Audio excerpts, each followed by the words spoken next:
Hi, Vesime. How are you today? Hey, Daphne. I'm great. How about yourself?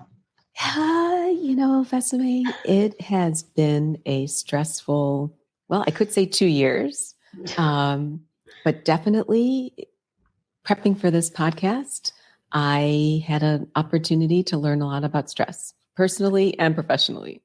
I, you know what? This is something that I know this is our 10-minute health snack. And so we'll keep it to 10 minutes, but it's something that I would love for us to revisit again because I think it's so important, especially I don't even want to say we're coming out of the pandemic because it's always going to be ongoing, but really, I've Mhm. had very stressful weeks as we fast approach, people going back to the office and having the really the normal office work weeks. It's like let's try and catch up for whatever we didn't miss, and so it's definitely put so much more pressure and stress than we had before. And I feel like it's just I feel like that's kind of the norm now, and that I'm not alone, and we're not alone. No, no. I mean, we are in a stress pandemic. In prepping for this podcast, I read an article that was written back in 2016 that dubbed stress the health epidemic of the 21st century. And this Crazy. was by the World Health Organization. And Wow. that, at the time, was estimated that it would cost American businesses up to or exceeding $300 billion a year. And that was pre COVID. And so if you think now about just the general level of worry, unhappiness, and stress in the world as a result of the pandemic and everything else going on, that, those numbers from 2016 have probably increased nonlinearly. And, Mm. and the fact that stress is part of our new normal, that we just think, well, this is the way it is, that's wrong. And that's not where we want to be. And that's not what perfectly planted is really meant to espouse, because we know that stress contributes to not only our mental health challenges, but our physical health challenges. And it can worsen multiple chronic diseases such as diabetes, hypertension, high blood pressure as Yeah. hypertension. All of these things can, if they already exist, can be made worse by being under chronic stress. Yeah, absolutely. So I also want to acknowledge that not all stress is bad and there's good stress. From prepping for a road race, there's a little bit of stress there that's Oh, good, sure. or, Yeah. getting ready to move, that's probably a little bit of good stress. But do you have any tips for people listening or watching on how you reduce stress? So I do. I have several techniques. And Daphne, I've mentioned this before. You have been on this health and wellness journey with me and have given me so many little nuggets of information that I've used. So there's several techniques that I use. First and foremost is exercise. So I start my day with physical activity, and sometimes it's not always the same. And that's the key, to keep switching it up so that it doesn't seem redundant.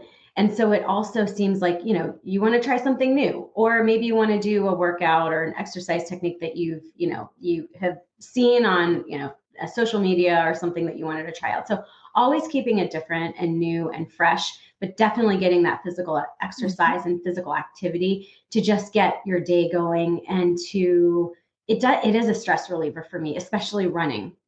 The other thing is, I have different relaxation techniques. I probably should have more. And so, but one was one that you taught me, and it was feet up against the wall. So every night I do that for about 3 to 5 minutes. I Uh-huh. just have my feet up against the wall, and I just take deep breaths and I relax. And it's something that I do before I go to bed, and so that I'm ready to really, um, just wind down and be done with the day and be grateful. Think of grateful things, think of things, accomplishments that I've done. And that's my time for just not thinking about what I have to do, but thinking about what I've already done and Mhm. my accomplishments. And so Mhm. sometimes the list is longer than other days. Sometimes it's very short. Maybe it's one thing, and that was I brushed my teeth, you know, and that's okay. That is okay. Another one is when I feel as though we can be workaholics, Yeah. and oftentimes overload our calendars. And a lot of times with that is, just how am I going to get anything done? So some people have used a method called time chunking. I do a little rendition of that. So it's basically time chunking is taking big chunks of your day to accomplish tasks and things that you need to get done. I basically first list out all of my meetings for the day, for my work day, and then think of what I need to do. And then outside of work, as a mom of three and just having my own life, I write down what other things I need to get done and then fit them in throughout the day. And so those are, doing that keeps me on track and doesn't let me just, sit there staring at the computer screen or staring at, whatever, a blank page, to thinking, I have a period of time to get something done. Let's go get it done. So it adds a little bit of productivity. But I know we've talked about blue zones in the past, and there are some blue zone tips for reducing stress. And they're kind of aligned with what I just mentioned. So one of them is to go outside for at least 15 minutes a day to get sunlight. And I mean, we talk about vitamin D being good for you, but also just move outside, get outside, be outside, walk around. You don't have to do anything that's, crazy busy or really high intensity or anything, but get outside for at least 15 minutes, breathe the fresh air, soak in some sunshine. If it's raining, I don't care. Breathe the dewy air. It's just really important to get outside. The other is the socialization aspect. So we oftentimes sit and we are just completely, it's like debit, credit. It's like, no, let's have some type of social interaction with people outside of being behind a computer screen. And, one way or another, like talk to your neighbor, talk to a friend. It could be over the phone. It doesn't actually have to be physically, but, definitely have that socialization aspect.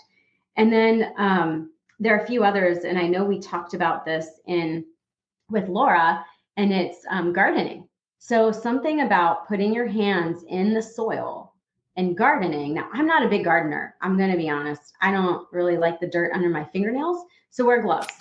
But feel the dirt in the ground. Like something about that is stress reducing in it, whether it's the energy from the earth, like Laura Hale said from our previous episode, or if it's just the fact that you are not behind a computer screen or a phone screen or anything like that, that you're actually doing something outside. It is very therapeutic. And also, I think we don't want to not mention, the importance of good nutrition.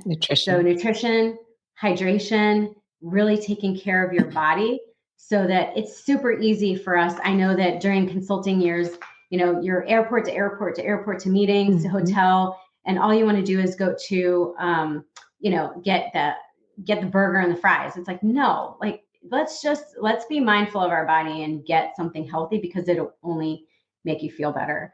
And then it's to really find some laughter, find some humor, find some joy in your days, because, it's so important for us to do that as opposed to harp on the negative.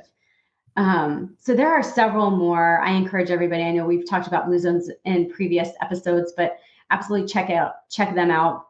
Even if you Google, how to stress less with blue zones, definitely check that out. It's really great tips, I thought.